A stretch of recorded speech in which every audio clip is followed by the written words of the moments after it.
உலகெங்கிலும் இருந்து இந்த நிகழ்வை பார்த்து கொண்டிருக்கின்ற சன் தொலைக்காட்சி நேயர்களுக்கு அன்பின் வணக்கம்.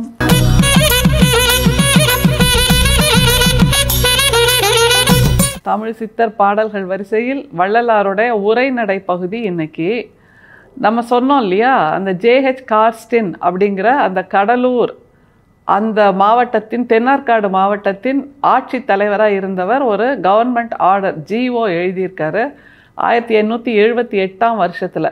வள்ளல் பெருமானுடைய வாழ்க்கை எப்படி இருந்தது அப்படிங்கிற ஒரு குறிப்பை அதில் கொடுத்திருக்கிறார். அதில் அவர் குறிப்பாக சொல்கிறது, இந்த வடலூரில் உருவான அந்த சத்திய ஞான சபை இருக்குல்ல, அதை பற்றி ஒரு குறிப்பு எழுதுகிறாரு. இதுதான் ரொம்ப ஆச்சரியம் தர்ற ஒரு விஷயமா இருக்குது. ஏன்னா ஒரு வெளிநாட்டுக்காரர், ஒரு ஆங்கிலேயர் நம்முடைய தத்துவத்தை புரிந்து எழுதியிருக்கிறார். வள்ளலார் எந்த நோக்கத்தில் செயலாற்றினார்ங்கிறத புரிஞ்சு எழுதியிருக்காருங்கிறது தான் முக்கியம்.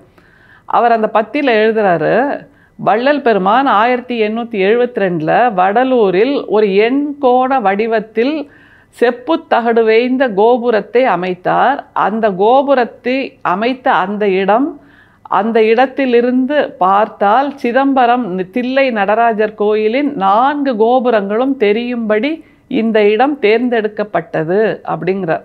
இதில் தான் மிக முக்கியமான ஒரு குறிப்பு இருக்குது. என்னென்னா, சிதம்பரம் நடராஜர் கோயிலில் உள்ளே போகக்கூடாது, சிதம்பர ரகசியத்துக்குள் நீ சென்று தரிசிக்கக்கூடாது என்று வெளியேற்றப்பட்டவர் தான் நம்முடைய வள்ளல் பெருமான். வெளியேற்றிய அந்த வைதிகர் என்ன ஆனார் தெரியாது. ஆனால் அந்த அவமானத்தை துடைத்தெறிந்து வள்ளல் பெருமான் வடலூரில் ஒரு சத்திய ஞான சபையை உருவாக்கினார். இன்றளவும் இனிமேலும் அது உலகத்தில் பேசப்படுகின்ற, வழிபடப்படுகின்ற ஒரு புனித தலமாக மாறி இருக்கிறது அப்படிங்கிறதான் மிக முக்கியமான விஷயம். எனவே எது ஒன்றும் அவமானம் என்று கிடையாது. அதிலும் பொது வாழ்வில் இருப்பவர்களுக்கு அவமானம் என்பது அவமானம் செய்பவர்களுக்குத்தான் அவமானம் என்பதை வள்ளலாருடைய வாழ்க்கை நமக்கு புலப்படுத்துகிறது. அப்புறம் முக்கியமான ஒரு விஷயம், வள்ளல் பெருமான் நிறைய பேருக்கு கடிதங்கள் எழுதியிருக்கார்ல, அந்த கடிதங்கள் உரைநடை கடிதமாகவும் இருக்குது, பாநடை அதாவது கவிதை வடிவிலையும் கடிதங்கள் எழுதியிருக்கார். அந்த கடிதங்களை எல்லாம் தொகுத்து பார்க்கும்போது அதில் அவர் கொண்டிருந்த அந்த நட்பின் ஆழம், ஏன்னா நண்பர்களுக்கு நிறைய கடிதங்கள் எழுதியிருக்காரு, அது மாதிரி உறவினர்களுக்கு கடிதம் எழுதியிருக்காரு, தன்னை சுற்றி இருந்த அன்பர்களுக்குமே கூட அவர் நிறைய கடிதம் எழுதியிருக்கார். அந்த உரைநடை கடிதத்தை தான் நம்ம இன்றைக்கி ஒன்று பார்க்க போகிறோம். அந்த கடிதத்தில் வள்ளல் பெருமானுடைய நகைச்சுவை அது கூட வெளியில் தெரியுதுங்க. நான் ஞானி, பற்றற்றவன், துறவு நிலை மேற்கொண்டவன், அதனால் நகைச்சுவை எல்லாம் எனக்கு கிடையாது அப்படிங்கிறதெல்லாம் இல்லை. வள்ளல் பெருமான் எப்படிப்பட்ட நகைச்சுவையோடு ஒரு புது மாப்பிள்ளை, அந்த கடிதம் எழுதப்படுகின்றவர் ஒரு புது மாப்பிள்ளை, அவருக்கு எப்படி விளையாட்டுத்தனமாக கிண்டல் பண்ணி கேலி செய்து நகைச்சுவையோடு எழுதியிருக்காருங்கிறத படித்து பார்க்கும்போது இவரல்லவோ ஞானி அப்படிங்கிற ஒரு வியப்பு தாங்க தோணுது. ஏன்னா எல்லாரிடமும் அவர் அள்ளி அள்ளி கொடுத்தது அன்பை மட்டும்தான். அதை தவிர அந்த கடிதத்தை ஏன் எழுதினார் அப்படிங்கிறது மிக முக்கியம். கடிதத்தை படிக்கும்போதே உங்களுக்கு தெரியும் அந்த நோக்கம், அதுதான் வள்ளல் பெருமானை இவ்வளவு உயரத்தில் வைத்திருக்கிறது. கடிதத்தை பார்க்கலாமா? எப்படி கடிதத்தை வள்ளல் பெருமான் உட்கார்ந்து எழுதியிருப்பார், என்னென்ன நினைத்து எழுதியிருப்பார், அதெல்லாம் கொஞ்சம் மனக்கண்ணில் ஓட விட்டுக்கிட்டே இந்த கடிதத்தை படிக்கலாம். சரியா? சிரஞ்சீவி முருகப்பிள்ளை மாப்பிள்ளைக்கு சகல பாக்கியமும் புத்திர சம்பத்தும் தீர்காயுளும் மென்மேலும் உண்டாவதாக. சிரஞ்சீவி குமாரசாமி அவ்விடம் வருகிறபடியால் அவனுக்கு படிப்பும் முயற்சியும் ஊதியமும் உண்டாகிற வகை எவ்வகை அவ்வகை ஆராய்ந்து கூட்ட வேண்டும். இதுவன்றி உனக்கு முக்கியம் தெரிவிக்க வேண்டியது ஒன்று என்னென்றால், பழமை பாராட்டலும் கண்ணோட்டம் செய்தலும் சுற்றந்தழுவலும் அவசியம் சமுசாரிக்கு வேண்டும் என்பது நீ மாத்திரம் அடிக்கடி கவனிக்க வேண்டும். நீ இப்போது முன் மாப்பிள்ளை அல்ல, புது மாப்பிள்ளை. எம்போல்வார் மேல் ஞாபகம் இராது, ஆதலால் ஞாபகப்படுத்தினேன். நானும் சில மாதத்தில் வருகிறேன். வேணும் சிரஞ்சீவி காளையப்தி வையாசி 16ஆம் நாள் இங்கனம் சி ராமலிங்கம். நம்முடைய வள்ளல் பெருமான் பல பாடல்கள் எழுதியிருக்காரு, உரைநடை எழுதியிருக்காரு, அப்புறம் மனுநீதி கண்ட வாசகம்னு அந்த உரைநடை பகுதி எழுதியிருக்காரு, அப்புறம் சித்தர் மருத்துவம் அதையும் எழுதியிருக்காரு. அதை தவிர தமிழ் இலக்கியத்தில் திருமுக இலக்கியம் அப்படிங்கிற ஒரு புது வகைப்பாட்டை உருவாக்கியிருக்கார். அது என்னதுங்க திருமுக இலக்கியம் அப்படின்னு கேட்க தோணுதில்ல? ஒன்றும் இல்லை, லெட்டர் ரைட்டிங். ஏன்னா திருமுகம்ங்கிறது கடிதங்கள், அதுவும் மிக மதிப்பு வாய்ந்தவர்களிடமிருந்து வரும்போது அது வெறுமே லெட்டர் அப்படின்னு சொல்கிறது இல்லை, அவர் எனக்கு ஒரு போஸ்ட் கார்டு போட்டிருக்காருங்க அப்படின்னு சொல்கிறது இல்லை. மன்னர்கள்லாம் அனுப்பும்போது அதற்கு பெயர் திருமுகம் என்று ஆகிறது. ஏனென்றால் அந்த மன்னருடைய முகமாக, மன்னருடைய அடையாளமாக அந்த கடிதம், அந்த எழுத்து வந்து சேருகிறது என்னும்போது வள்ளல் பெருமானுடைய திருமுகம்தான் இன்றைக்கு நாம் பார்ப்பது. யோசிச்சு பாருங்களேன், முருகப்பிள்ளை அப்படிங்கிற ஒருத்தருக்கு அனுப்புகிறாரு, அவர்கிட்ட ஒரு சிறுவனை அனுப்புகிறார். எதுக்கு?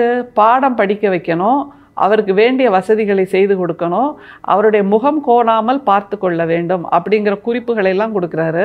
அதை தவிர நீ புது மாப்பிள்ளை, அதனால் உனக்கு என்ன மாதிரி ஆட்களெல்லாம் ஞாபகம் இருக்காது, அதனால் சின்ன நினைவூட்டல் நான் பண்ணுறேன், ஒரு ரிமைண்டர் அப்படிங்கிறார். எப்படி இவரால் இவ்வளவு எளிமையாக இருக்க முடிகிறது இல்லை? ஒருத்தர் சொல்லிட்டா, வள்ளல் பெருமானோட உயரத்தில் இருக்கிறவர் சொல்லிட்டா நம்மளாம் என்ன சொல்லுவோம்? நான் ஒரு தடவை சொன்னால் அவ்வளோதாங்க, அப்புறம் அவங்க தான் ஞாபகம் வச்சுக்கணும் அப்படின்னு சொல்லுவோம்ல. ஆனால் வள்ளல் பெருமான், உனக்கு என்னை நினைவு இருக்காது, உன்னோட இப்போ உள்ள கல்யாணமான சூழலில் ஞாபகம் இருக்காது, அதனால் நான் உனக்கு நினைவூட்டுறேன் அப்படிங்கிறாருன்னா எவ்வளவு தூரம் அந்த முருகப்பிள்ளையுடைய வாழ்க்கையையும் அவர் உணர்ந்து பார்க்கிறார், அவரோட கோணத்திலிருந்து வாழ்க்கையை பார்க்கிறாருங்கிறது. இப்படி ஒரு 10 வரி கடிதத்தில் வள்ளல் பெருமான் நமக்கு பல விஷயங்களை உணர்த்துறாருங்க. அதுதான் அவர் நமக்கு கொடுக்கின்ற பாடம், வாழ்க்கை பாடம். திரும்ப அந்த கடிதத்தை படித்தா என்னெல்லாம் நம்ம உணரலாங்கிறத புரிஞ்சுக்கலாம். படிக்கலாமா? சிரஞ்சீவி முருகப்பிள்ளை மாப்பிள்ளைக்கு சகல பாக்கியமும் புத்திர சம்பத்தும் தீர்காயுளும் மென்மேலும் உண்டாவதாக. முதல்ல அந்த முருகப்பிள்ளை மாப்பிள்ளையை வாழ்த்துறார். ஏன்னா ஒரு கடிதம் எழுதும்போது வெறுமே மேட்டர் ஆஃப் ஃபேக்ட் அப்படியாக இல்லாமல், உன்னுடைய நலம் எனக்கு முக்கியம், உனக்கு மேன்மேலும் வளங்கள் சென்று வரட்டும், உனக்கு என்னுடைய வாழ்த்துகள் என்று ஆரம்பிக்கிறார். இதுவே முதல்ல ரொம்ப அழகாக இருக்குது, மனசுக்கு இதமாக இருக்குது, மனசுக்குள்ளே நெருக்கம் கொண்டு வருது இல்லை? எடுத்த உடனே நமக்கு ஒரு புல்லரிப்பை கொடுக்கின்றார் வள்ளல் பெருமான். சிரஞ்சீவி குமாரசாமி அவ்விடம் வருகிறபடியால் அவனுக்கு படிப்பும் முயற்சியும் ஊதியமும் உண்டாகிற வகை எவ்வகை? அவ்வகை ஆராய்ந்து கூட்ட வேண்டும். படிப்பும் முயற்சியும் ஊதியமும் இவ்வளவும் சொல்ல அடுக்கிறார் பாருங்க. குமாரசாமிங்கிறவர் அங்கே வர்றாரு.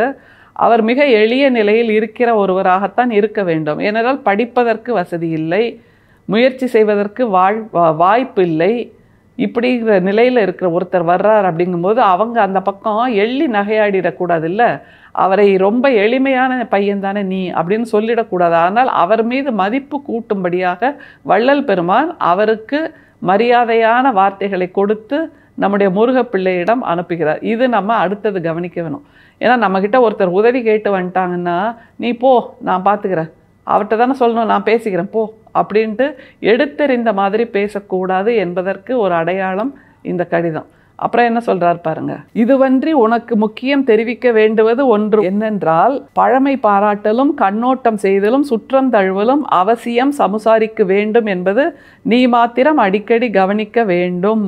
பழமை பாராட்டல் அப்படின்னா பழச மறந்துடாத அப்படிங்கிறது. கண்ணோட்டம் அப்படின்னா கருணையாக இருக்கிறது. சுற்றம் தழுவல்னா இந்த மாதிரி வர்றவங்களையெல்லாம் அனுசரிக்கணும், அன்பால் அவர்களை அரவணைக்கணும். அப்படின்னா இந்த மூன்றும் எல்லோருக்கும் தேவையான விஷயங்கள் அப்படிங்கிறத நம்ம வள்ளல் பெருமான்கிட்ட புரிஞ்சுக்கலாம். சரி, இப்போ அவர் முருகப்பிள்ளையினோட நிலை எப்படி இருக்குங்கிறத அடுத்து சொல்றாரு பாருங்களேன். நீ இப்போது முன் மாப்பிள்ளை அல்ல, புது மாப்பிள்ளை, போல்வார் மேல் ஞாபகம் இராது. அதாவது கல்யாணமாகி பல வருஷம் ஆயிருந்தனா அவர் முன்னாடி ஒரு காலத்துல மாப்பிள்ளையா இருந்தாருன்னு சொல்லலாம். இப்போ அவர் இன்னும் அந்த நிலைக்கு வரல. நீ இப்போது முன் மாப்பிள்ளை அல்ல, புது மாப்பிள்ளை, போல்வார் போல் ஞாபகம் இராதுங்கிற. என்னையெல்லாம் உனக்கு இப்போ ஞாபகம் இருக்காது, புதுசாக கல்யாணமான மாப்பிள்ளை நீ அப்படின்னு நகைச்சுவை தொனிக்க நம்முடைய வள்ளல் பெருமான் எழுதுகிறார். அவர் துறவரம் பூண்டவர் தான், ஆனால் இல்லறத்தில் இருப்பவர்களுக்கு கொடுக்க வேண்டிய மரியாதையை, அன்பை, அவர்களுடைய சூழல் எப்படி இருக்கும், தாம்பத்தியத்தில் இருக்குமே என்கின்ற அந்த புரிதலை கொண்டிருக்கிறார் நம்முடைய வள்ளல் பெருமான் என்பதுதான் நாம் புரிந்து கொள்ளணும். அடுத்தது எப்படி நிறைவு செய்கிறாருங்கிறத பாருங்க. ஆதலால் ஞாபகப்படுத்தினேன், நானும் சில மாதத்தில் வருகிறேன், வேணும் சிரஞ்சீவி இங்கனம் ஸ்ரீராமலிங்கம். இவ்வளோதான். நான் உன்ட்ட இந்த தம்பியை அனுப்பிட்டேன், நீ அவருக்கு வேண்டியதை பார்த்துக்கோ அப்படின்னு சொல்லிட்டு கை கழுவி விடலை. அவர் செய்யட்டும், நானும் கொஞ்ச நாள் அங்கே வந்து பார்க்குறேன் என்று சொல்லும்போது அந்த முருகப்பிள்ளை மாப்பிள்ளைக்கு ஒரு துடிப்பு இருக்கும், ஒரு கவனம் இருக்கும். ஐயா வந்துருவாங்க, ராமலிங்கம் பிள்ளை அவர்கள் வந்து நம்ம செய்திருக்கிறது சரியா இருக்கான்னு பார்ப்பாங்க, அப்போ சரியா செஞ்சு முடிக்கணும் என்று அந்த உதவியை மிகச்சரியாக செய்வார் இல்லையா? அப்படியாக ஒரு கடிதத்தில் 10 வரிக்குள் பல நூறு விஷயங்களை அள்ளித் தெரிக்கின்ற, அள்ளித் தெளிக்கின்ற, அள்ளித் தெரிவிக்கின்ற அந்த குணம் நம்முடைய வள்ளல் பெருமானிடமிருந்து நாம் தெரிந்து கொள்ள வேண்டியது. இறை, ஞானி, துறவி என்பதெல்லாம் வெறுமே இறையை பற்றி மட்டுமே 24 மணி நேரம் யோசிக்கணுங்கிறது இல்லை. இப்படி பக்கத்தில் இருப்பவர்களுக்கு, தன்னிடம் உதவியை வேண்டுபவர்களுக்கு உதவி செய்வதுதான் உண்மையிலேயே இறைக்கு செய்கின்ற தொண்டு என்பதை இந்த கடிதம் நமக்கு காட்டுகிறது. நிச்சயமாக இனிமேல் நாமும் இப்படி அடுத்தவர்க்கு உதவி செய்கின்ற கரத்தை கொண்டவர்களாக இருப்போம். அருட்பெரும் சோதி, அருட்பெரும் சோதி, தனிப்பெரும் கருணை, அருட்பெரும் சோதி. மீண்டும் சந்திப்போம். நன்றி, வணக்கம்.